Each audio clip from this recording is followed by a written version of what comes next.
Persian Empire was dead. Its king was a fugitive. Its capitals were in ashes. But for Alexander the Great, the world was still not big enough. Beyond the heart of Persia lay the forbidding lands of the east.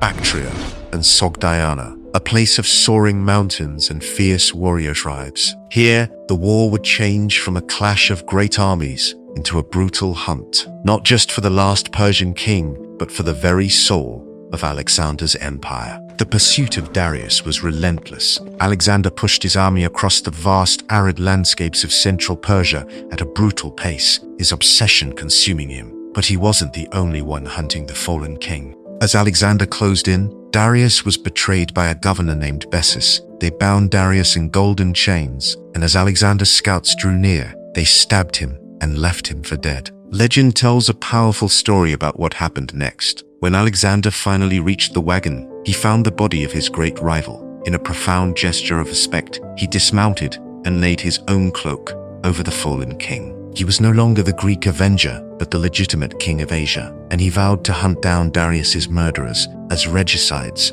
killers of a king. The hunt for Bessus dragged Alexander's army into the wild eastern provinces of Bactria and Sogdiana, modern-day Afghanistan. Bessus, now calling himself King Artaxerxes V, tried to rally the local tribes to fight a guerrilla war. For nearly a year, Alexander chased him across a landscape of extremes, forcing his army over the snow-covered peaks of the Hindu Kush mountains in a grueling winter march that pushed his men to their limits. But Bessus' support crumbled. As Alexander closed in, his own commanders betrayed him, handing him over naked and in chains. To show he was now the enforcer of Persian law, Alexander had Bessus punished in the traditional manner for a regicide. His nose and ears were cut off before he was publicly and brutally executed. With justice for Darius served, Alexander turned his attention to securing the northern frontier of his new empire along the Jaxartes River. On the other side were the Scythians, a formidable nomadic people feared for their deadly hit-and-run horse archer tactics. When they began raiding his territory, Alexander decided to meet this new threat head-on.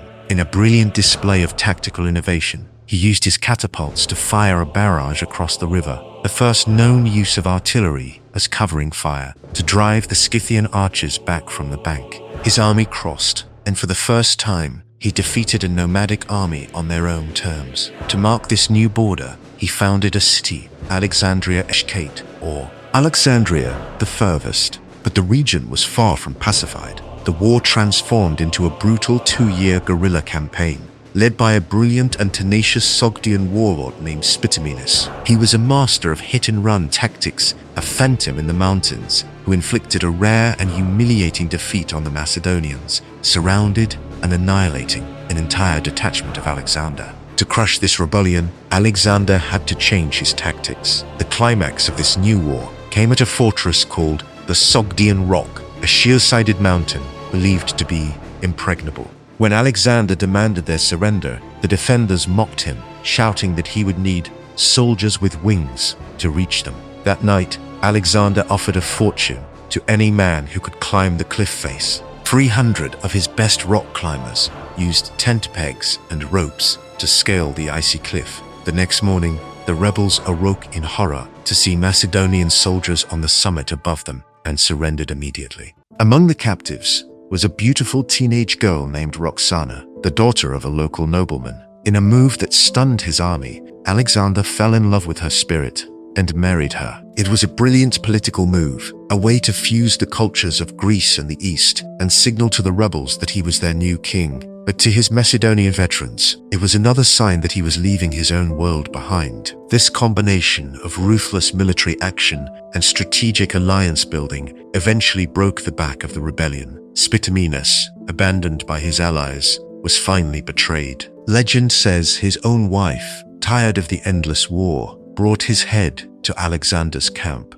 With the East finally pacified, Alexander's attention turned inward to the growing conflicts within his own court. He began to wear the elaborate robes of a Persian monarch and adopt the opulent rituals of the court. But one custom, above all others, brought them to the brink of rebellion. It was called proskynesis, the act of bowing down and blowing a kiss to the king. To the Greeks, this was an act of worship reserved only for the gods. The tension finally exploded during a drunken banquet. A commander named Cleitus the Black, a veteran who had personally saved Alexander's life, became enraged. He accused Alexander of disowning his own father and embracing the customs of the conquered. Fueled by wine and rage, Alexander's temper snapped. He grabbed a spear and ran Cleitus through, killing the man who had once saved his life. The immediate aftermath was shocking. Alexander's rage instantly turned to profound remorse. He reportedly tried to turn the spear on himself and had to be dragged away to his tent, where he wept for days. He had conquered the Persian Empire, but he could not conquer his own rage. The murder of Cleitus was a scar that never healed, and the paranoia it revealed only deepened. Soon after, a new plot was uncovered, this time from the very heart of his court. The royal pages, the teenage sons of Macedonian nobles who served Alexander personally, conspired to assassinate him in his sleep after one of them was publicly flogged for a minor hunting offense. The plot was discovered, and under torture, the pages implicated their tutor, a philosopher named Calisthenes. He was the court historian and the nephew of Alexander's own great teacher, Aristotle. Calisthenes' real crime was his open criticism of the king's demand for proskynesis. The pages were executed, and the philosopher, though likely innocent of the plot, was thrown in a cage and died in captivity. The message was clear. Not just physical threats, but intellectual defiance was now a capital crime. He was the most powerful man in the world, yet he was increasingly isolated and haunted. His war of conquest was pushing him ever eastward, but the greatest unknown territory was now the one inside his own mind. Subscribe to Tales Lost in Time as we follow Alexander to the edge of the known world, where he will face new enemies, new challenges, and the terrifying question of whether he is becoming a hero or a tyrant.